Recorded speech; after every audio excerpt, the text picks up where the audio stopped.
going to read off a couple of articles which were sort of centered around the Sasquatch Summit. The first one was called "Seeking Sasquatch" from the Chilliwack Times up in Canada. Seeking Sasquatch, local Bigfoot hunter John Green honored for his 50-year quest to find elusive biped. Article is by Paul J. Henderson, The Times, April 13, 2011. Sasquatch is shrouded in myth and mystery, yet few topics of popular culture or scientific consideration induce such feelings of certainty among those who believe the creature exists, and comical incredulity among those who don't. However, there does exist a middle ground trod upon by some who indeed think the Sasquatch is likely real, but for whom his existence is an open question based on evidence from all over North America.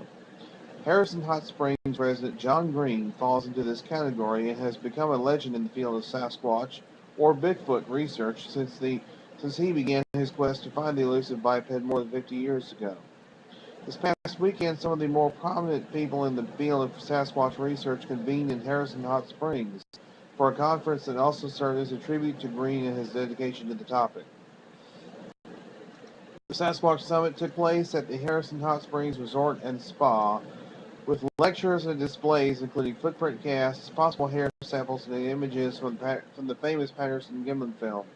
The weekend culminated with a tribute banquet to Green and was attended by leading members of the field of Sasquatch research from all over North America and beyond. In the shadows. But is there really a species of large bipedal ape-like creature roaming the woods around Chilliwack, Agassiz, Harrison Hot Springs, and the rest of North America? Green thinks so, but he hasn't come to that conclusion easily or without extensive research and consideration into the matter. When confronted with the most obvious fact skeptics have for Sasquatch searchers, why has no one come across a single bone of a dead creature? The retired journalist doesn't shy away from the legitimacy of the question. That's very good evidence that there couldn't be any such creature, Green told the Times during a recent interview in his home. But he added there are two conflicting lines of reasoning. There couldn't be a creature like this without a dead one having surfaced. The alternative is that somehow humans are faking all the evidence, but after 50 years now, for me, they can't do it. And for Green, those who reject the existence of Bigfoot or Sasquatch out of hand, as most people do, need themselves to be more scientific about the topic. In this field, things are upside down and backwards, he said. The people who investigate are called believers, and the people who believe that there can't be any such thing, and therefore don't investigate, are called scientists. Idaho State University anthropologist Jeffrey Meldrum is one such scientist, a zoology expert in bipedal locomotion, who has taken an interest in finding out if the Sasquatch could exist. Meldrum has been confronted with the attacks and dismissals from colleagues who know about his interest in the topic. As with most human communities, they run the entire gambit, from enthusiastic interest to absolute visceral and irrational rejection, Meldrum told the Times during a recent telephone interview. I'm sometimes amazed at the vitriol with which some people take exception to my pursuit of this. A monster centennial. Green's interest in the Sasquatch began when he was a stringer for the Vancouver Sun in 1957. The government was preparing to celebrate the province's 100th anniversary in 1958 and was offering matching funds to each municipality to do permanent projects marking the centennial. A member of the Village of Harrison Hot Springs Council suggested spending a few $100 hunting for the Sasquatch. Green did a story on the hunt for the Sun, and the story exploded. I understand it now. I certainly didn't then. Any kind of an official organization taking an interest in a monster suddenly becomes a story. A huge story, he said. News outlets from as far away as Sweden and India took an interest in the Sasquatch hunt. The provincial people held a press conference to announce which member of the royal family was going to honor the province, and the reaction was, yeah, but what about the Harrison Sasquatch, he said. It was in the context of this hype that Green and his wife went to California in November of 1958 to look into some supposed Sasquatch tracks. He was met with serious skepticism among locals, so much so that he told the Times if it hadn't been for the attitude in BC the year before, they would have turned around. But it was at Bluff Creek in northern California that Green found clear tracks on logging roads. Those prints and many others he found and made plaster casts of have been said to be faked, specifically by a man named Ray Wallace, something Green calls utter idiocy. Just a few weeks after visiting Bluff Creek, Green went to see more tracks near a creek in hard sand that were very clear. He said that to test if those tracks could have been faked, he tried jumping off a log. He found he had to land on one heel in order to get a small point of his boot in as deep as the tracks he found. Okay, can humans make them? Deliberately fake them? The plain simple answer is no, he said. Not taken seriously. For decades, since first finding Sasquatch tracks and making casts, Green has recorded sightings and gathered more and more evidence from all over North America. Frequently, he has garnered media attention, which has always ended in disappointment. News crews from BBC, CNN, and Fox News have come to Harrison Hot Springs to do pieces on Green and the Sasquatch over the years, but he said they always ended in a comical dismissal of the phenomena. Much to his frustration, the media have always given great credence to Wallace's claims that he has faked Sasquatch tracks all over North America, while poo-pooing claims to the contrary. It is all utter idiocy, and I spent months trying to get any media outlet whatsoever to pay any media attention to the plain evidence this was all nonsense, and I never succeeded in the slightest, Green said. And while skepticism about the existence of Sasquatch may run much deeper than belief, there are serious and legitimate scientists who continue to have open minds, including Jane Goodall and George Schaller. See the Friday Chilliwack Times for Part 2 when we take a closer look at the scientific evidence as well as the local First Nations perspective. And we're about to go to Part 2.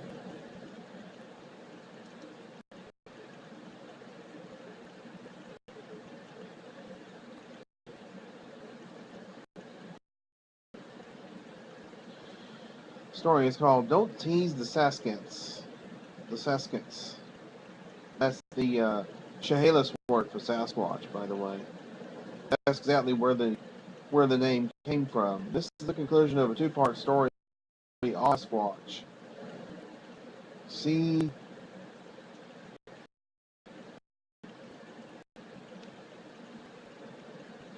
I have to scroll it down here. Whenever the browser cooperates with me. See www.chilliwacktimespart1.com for part 1. As a 7 or 8-year-old boy, Chehalis chief Willie Charlie was playing down by the river on the band's reserve with some cousins when they heard an eerie, high-pitched screech come up from up the river. It was a yell, and my crazy cousin screamed back, Charlie told the Times in a recent interview. Within a few minutes, it was even closer, and my cousin screamed back again. A few minutes later, it came from directly across the river. Charlie and his cousins were so terrified they ran to his grandmother's house and hid, crying under the kitchen table. My grandmother asked us what was going on, and when we told her, she said, "You crazy kids, you shouldn't be teasing him." He said, "That was the Saskats." The word Sasquatch was coined as a mispronunciation of the Halkomelem word Saskats by J.W. Burns, an Indian agent in the 1920s on the Chehalis Reserve. Burns was fascinated by the stories from local First Nations about this wild man in the woods. He sent word out for hunters to come and to try to find the creature, and in some ways is responsible for the local fascination in Sasquatch. Harrison Hot Springs Sasquatch research legend John Green explained that Sasquatch and Saskats are just two out of hundreds of words that First Nations all over North America have for the cryptid. Idaho State University anthropologist Jeff Meldrum goes further, saying that the myth and storytelling of the wild man spans the globe from Russia to the Himalayas and beyond. Charlie said Sasquatch stories are not new to the Chehalis. Rock paintings of Saskats have been found in caves going back thousands of years. The way my grandfather described it, Saskats traveled right from the Oregon coast to the interior, he said. We only live on his trail. From rumor to research. The fact that First Nations all over North America have names, stories, and mythologies regarding Bigfoot or Sasquatch is certainly not evidence that the creature exists, but does speak to something universal. The creature has a spiritual quality for the Chehalis.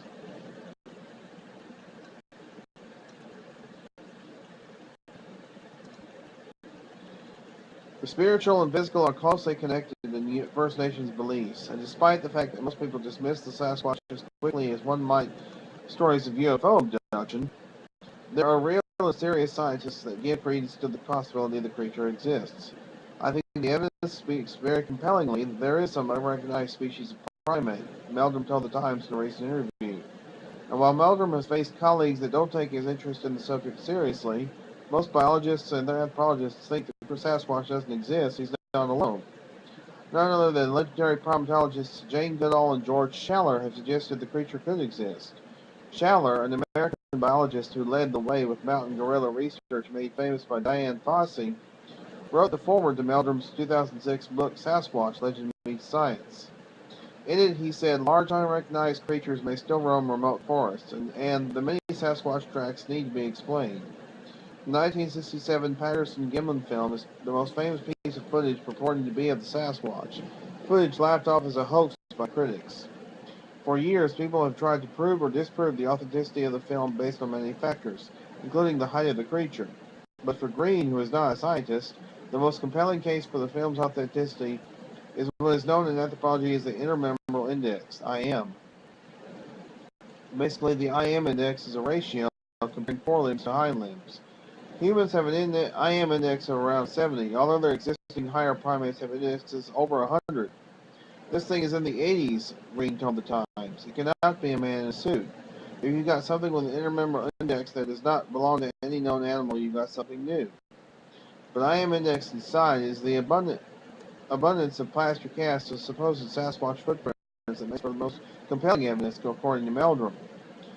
There are casts that are obviously fake because the anatomy is not there, he said, but there are others that are so spontaneous and so dynamic. Specifically, Meldrum's interest in Sasquatch was piqued when he saw a particular set of casts with so much variation it seemed impossible to have been faked. They were very dynamic and showed signs of animation, signs of a living foot, he said. Movement of the toes and curling and flexing and splaying and drag-outs and slippage. All the kinds of things that you would expect if it was a real thing. And the fact that no one has ever found a bone or a carcass is not surprising or unreasonable to Meldrum. If it weren't for the actions of porcupines hiding bits of animal parts in caves, scientists would likely never have found the few teeth of jaws of Australopithecus from hundreds of thousands of years ago. If it does exist, there are extremely low numbers in the environment, so death is going to be a very rare event, he said. If they survive through infancy, they're going to live half a century or more. In wet coniferous forests and mountain habitat, usually in largely volcanic soils of the Pacific Northwest, things just don't survive.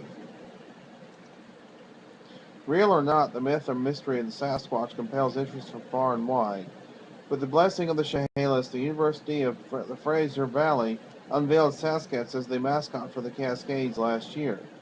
A U.S.-based group called the Bigfoot Field Researchers Organization keeps track of sightings from all over North America and the world on its website, www.bfro.net. In BC, the site includes reports from Chilliwack Lake, the Chilliwack River Valley, and all over the province. Of course, there are also websites outlining alleged sightings of UFOs, which doesn't make them any more real. But for Meldrum, keeping an open mind on the subject is the only truly scientific approach. He thinks that those who don't believe the Sasquatch could possibly exist without any investigation whatsoever will always be skeptics. Even when there is a body, they'll say the body was fake, Meldrum said.